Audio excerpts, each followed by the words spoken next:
Ready. So, today's September 1st, Recovery Month. And I was, last night we were at the state capitol, as we've been before, honoring and remembering and celebrating the life of the loved ones we've lost, Adam, which Adam is the reason you and I met. And, I was thinking as we do International Overdose Awareness Day, and then we go in the next day, September 1st, we go into Recovery Month. And this year's theme is Join the Voices of Recovery, Celebrating Connection. And it occurred to me last night, I wanted to be able to have a conversation with somebody that I felt connected to, and it was just this Darlene. And that, how we have always celebrated Recovery Month has been our Recovery Day event, which we don't get to have this year because of COVID. So I was like, okay, well, we could talk about connecting with each other for all the years that we have, and it's been 10 years. It's been 10 years that we've connected through USARA and through sharing our Recovery Day event and all that in between. And especially this last 3 years where we've gotten to work full time together. And you're one of my personal heroes, and for many reasons, and probably the first reason is how much you've always supported me in the passion and work that we've done at USARA, because you, like you said, you and I talked on the phone this morning. You said, "I can never tell you no." So true. And I try not to ask things of you that you would have to say no. I don't think too many people can say no to you. No, but some people do, but you don't. And I hopefully I haven't taken advantage of that. Because the reason I ask you is because you contribute so much to me, to USARA, to our recovery community. And more importantly, and maybe most significantly, would be to families who have been through a difficult journey of having a loved one who has struggled with addiction, and how to continue to have a loving relationship with them, because they're your most precious person, as Adam has been. And also the first time I met Adam, you brought him to me. Because do something, but yeah. So, so the connection that we've had through this journey of 10 years in so many ways is so strong. And so I thought I wanted to start off September 1st, Recovery Month, here in Utah with you. That was my thought last night as I went to bed. So. And it's funny you say that, just because I think of you as my hero. When I first met you, I kept thinking, I just love the way you speak. I love the way you can stand up and so confident. And one of these days, I'm going to be like that. I'm not there yet, but I'm working hard toward it. She's better. I've gotten better. I will say that. She's better than me, is what I can bet. stand up and speak in front of people, but I just, I could listen to you speak all day long. And I just wanted that passion. I wanted to be like that. And, the way you treated Adam, you're right. I brought Adam to you and said help. He had been through treatments, inpatient, outpatient, intensive outpatient, therapy, counseling, everywhere. And he just had such a hard time. And when I brought him to you at USARA, you met with him for 2 straight hours. You sat face to face with him, and I wondered what was going on behind those closed doors. It made me think, what are you saying back there? What is he saying? What is he telling you? Because that always makes me nervous. But it was such a nice thing when he came out, and I said, how did it go? And he said, wow, that's the first time I wasn't treated like a piece of crap. Mm-hmm. And I think that's what USARA is all about anyway, is making people feel comfortable and then having that immediate connection, which he felt walking in the door, and I've always felt that. Mm-hmm. That's what I always hope people feel when they come through, and because you and I had already connected, through the Kraft family support, and you were coming and I was learning about what we were doing. We were basically doing it together. We were helping each other. You were this remarkably courageous mom, and And, you and I just connected immediately. And so when you brought, talked about, your journey with Adam with me, and then brought Adam, I mean, what a great guy. I mean, that was my first thing, as I just saw this guy who was really, it was your son. And then it's like, well, you're a great guy. Let's sit down and I want to get to know you. And, he just had this sparkle in his eyes that was, just easy to be around. He seemed really easy to be around, and I think one of the things that I've always hoped that I could do when I'm present with somebody is get to know who they are, because I think I'm a student who is curious and interested in what people do in their own recovery lives. Because it just contributes more to what I can understand about the nature of addiction and how people, find their own way in recovery, through ups and downs and the challenges and the barriers. And I just think they're the most courageous people ever, both family members and the people who are struggling, and in some ways trying to get better against a lot of odds. And so kindness and compassion when I first meet with them hopefully is the first thing I can offer them, because a lot of times they don't get that when somebody first does an assessment or. Well, I remember him saying after meeting with you that you were probably one of the first people that he ever met with that didn't tell him what he had to do. And I think that felt good to him. You just listened, and he knew what he needed. He just needed some guidance and help with the navigating of getting there. He didn't like where he was. He didn't like his addiction. He did not. He wanted to change for the better. He just wasn't quite sure how. And he was tired of people telling him what to do and how to do it. Yeah, and he did. He did. He started to do some really, really cool things. Yeah. He was coming in to volunteer when we were at Midvale. He did. He helped with people writing resumes. People jumped right in. Yeah. And he liked it. He would sit with Debbie McKee. And she taught him how to work with people and how to help them with their resumes, and he loved it. He absolutely loved giving back. Yeah. And so he was volunteering, and then, he was volunteering with you at Recovery Day. And every year. You started in 2010. I did. When it was our first year. It had been happening, but it was our first year to pull it off. And I think that year we couldn't use the whole plaza because it was under construction. Yes, it was. It was under construction, so it was really odd. Small area for our kid zone. Kid zone, yeah, and we couldn't use the amphitheater, so we were trying to kind of make do with what we had. And it was fine. It was fine. It was beautiful, and every year it got better. It really every did. year it got bigger. It did. And better. Yeah. So it's kind of a bummer that this is our 10th year together, and we're not going to be doing our recovery day at the Galvin Center, but it's different. It's definitely it's different. Still Recovery Month, and I think it's important for us to focus on that. Yeah, me too. And the families and those that are struggling continue to be there.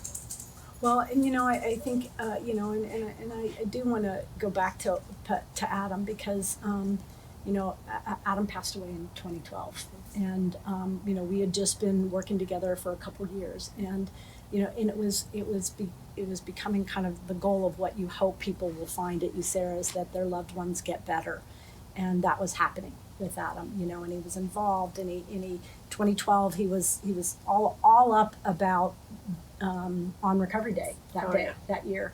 And helping you, and it was such a happy time, and it was such a a time to celebrate because he was in recovery, and that was what I think all of us hope for, that our loved ones find recovery, and so that was a profound year in November, a couple months after Recovery Day, and I remember that tragic call that you made to me, and I couldn't believe it. I was stunned. It was one of the, I've lost a lot of people in recovery, and people at USARA that we've known, and I think maybe that was one of the first ones that, and it was because I was so close with you. We couldn't hardly believe is how could this have happened to us? Exactly. You know, And he was doing so well. He was doing well, He and that was just doing it. so well. He was Just well. hit that bump and that incidence of use. Had a bad day. He had a bad day, Yes, and he did. and I think the resilience sometimes for people when they have a bad day, it just on that day wasn't didn't armor them well enough, and it was a tragic loss for us, and yet I think he's been our beacon all along. You know, the journey. I know he has been for you. My inspiration to continue doing what I'm doing. Yeah. Because I remember starting this journey alone, and it was the hardest thing I think I ever had to go through, and keep it hidden because of the shame, and I didn't want anybody to know. And it's like I have to hurry and fix him before someone finds out, Yeah. because my son's on heroin. I mean, Yeah. how do you let people know that? Right. And until I found you, Sarah, and found that, you know what, sharing your story kind of helps the sting diminish, and I need to do that more. Yeah. And it became easier. And I think that's why we have to keep doing what we're doing, so that others don't ever feel that way, because it was awful. Well, and you helped me. You know, you came out of the darkness, and after Adam, passed away, you came back and you just continued to help us grow our family support program. You know, leading it from your own lived experience and being there for others. When we had other family members that lost loved ones, you were willing to talk to them. You were willing to support them. And then came my sister, who was in recovery for a long time with me, probably the person I was closest to in my own recovery in 1985. And then she came in, I don't know, half a dozen years later. And we had a lot of really happy years. I mean, she suffered from type 1 diabetes, but our recovery was kind of it was something we celebrated together. And she and I connection with you. We really did, and we had used together, and that was part of my own guilt and my own shame was using with her, and then it took her some time to come out of that into her own recovery, and then she was devoted to her recovery, and she got to spend time with my two daughters, being Aunt Chrissy, who spoiled the heck out of them, and she was kind of crazy, or like really crazy, and a lot of fun, and I mean crazy in a fun way. Like she would do things really off color or inappropriate, inappropriate and off color, and but you know what? She was one of the most genuine, loving people, and one of the most inappropriate people I've ever met, and so or ever known. Yet she was probably as much a part of me as I was her. She's my best friend, and we had some hard years too, and because of the diabetes and because of her neuropathy and pain, she was prescribed pain pills, and I accepted that that's what she needed to do because she was suffering. But she started to feel, ashamed in her recovery meetings. She didn't talk about it. And, as opiates have it, the addiction, I would say, your addiction has got a hold of you, rather than you are being addicted. It got a hold of her, and she couldn't stop it, and she was afraid to because it was so painful, and things got pretty crazy towards the end of her life. And it's been 2.5 years, and that several years before she passed was really hard for me, and you were there for me. You helped me come to terms of the fact that my expectations of wanting her to have something I already had was interfering with me loving her. And I had your support and the support of actually my sponsor that said, she is well aware of what she needs to do for herself. And I had to accept that I didn't want anything to happen to her. And having seen what you went through with Adam and others, I wanted her to know I loved her. And with no expectation. I loved her. And the last year that she was alive, we did not have a lot of struggle to know that, to have that relationship, because she knew how much I loved her and I was there for her. And she was adoring of me, and I'm so grateful that we had that, and you gave me that. You supported me through a really difficult time, and then of course the loss. What it was like. That first year was really hard to not have her in my life anymore, and having seen how you just kept going, it helped me. So I'm so grateful for having you in my life to help me through one of the darkest times of my life. Well, I think it works both ways. I think we've helped each other through so much. We have. And I mean, I don't know where I'd be today without you. Yeah, and me too. With everything I've been through. So. Yeah. Well, and the family support. I mean, you trusted me. You had faith that I could do this, even though I didn't think I could, because I just felt like you had to be more clinical, and I was not. I was a first grade teacher. I worked with 6-year-olds, and you trusted me, and you pulled me in, and you gave me that group and said, I'll be in my office if you need me. And I just remember sitting there thinking, can I do this? I mean, I'm not a clinician. And then when you step back and you have your group and you go, this isn't about that. This is about what I can share. And this is about what they can share. And I don't have to be a clinician because I'm part of this group. We're all together here, and we're going to go through this together. And you taught me that, and I appreciate that. And that's why I'm good at what I do, is because you've kind of paved the way for me. Well, and I appreciate that. It's been such an incredible journey to watch, because I did come from the clinical and treatment background, and had to kind of look at it from a person in recovery's perspective and a family member in recovery's perception.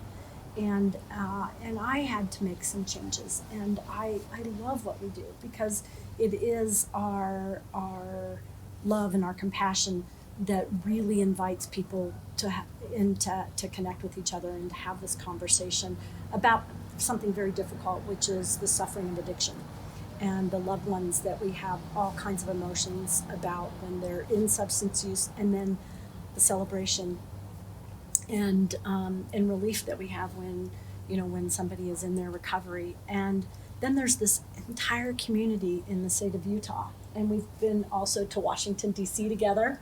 We've celebrated a couple of times. Yeah, a couple of times. We went to the big party, Unite for Addiction. Yes, we did. We got to see Steven Tyler and Sheryl Crow on stage, and that was fun. Oh my God, some iconic people like the director of ONDCP, Michael Botticelli. Yeah, we met with him. We met with them, and those kinds of things were really just this.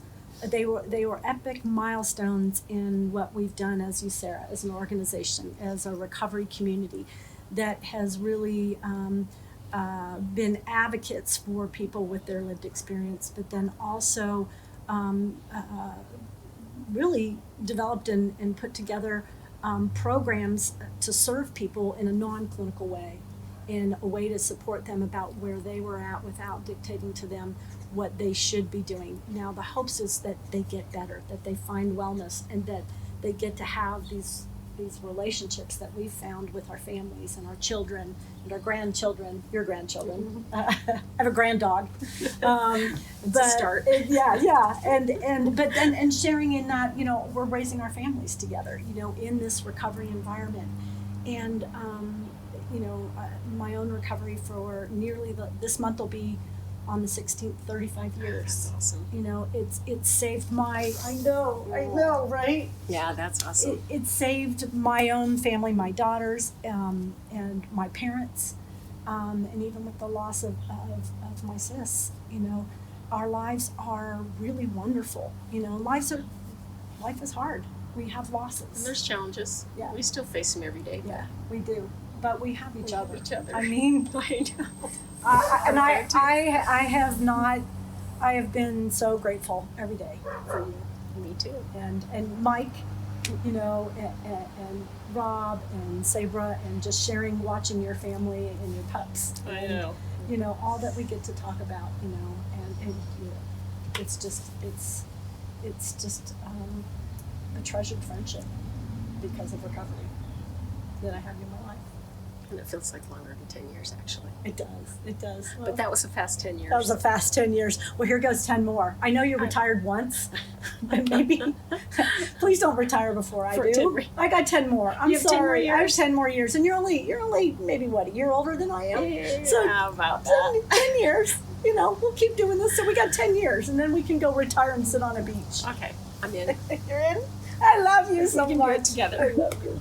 Thank you. Thank you Well, for thank you. sharing recovery with me. And thank you for everything you've done for me and my family. Wow. And the recovery community.